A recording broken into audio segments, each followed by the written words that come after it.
شيء. كايتا كايتا كايتا وضعية تسلل تسلل تسلل تسلل تسلل تسلل تسلل وضعية تسلل. نعم، شكرا يا سيدي الحكم المساعد، شكرا يا سيدي الحكم المساعد. وضعية تسلل.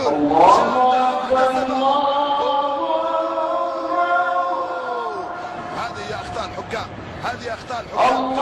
تخطي.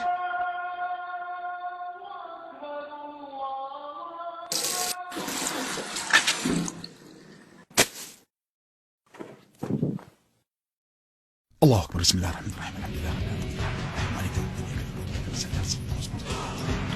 الله سبحانه وتعالى. سمع الله. الله سبحانه سبحان الله أكبر. الله أكبر. الله أكبر. سبحان الله. بسم الله الله سبحانه سمع الله أكبر.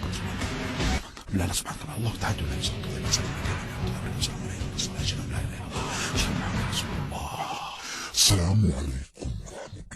ورحمة الله وبركاته. السلام عليكم ورحمة الله وبركاته.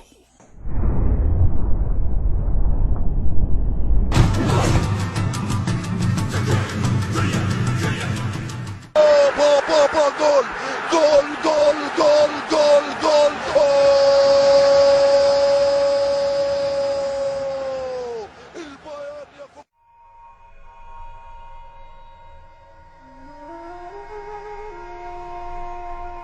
السلام عليكم. إذا وصلك هذا المقطع معناته الله سبحانه وتعالى يريد بك خيرا وبحبك وبده يعلمك.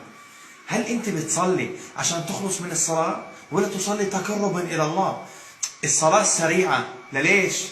قال عليه الصلاة والسلام للرجل اللي دخل المسجد وصلى بسرعة قال ارجع فصلي فإنك لم تصلي. ما قال له صليت انكبل، قال إنك لم تصلي.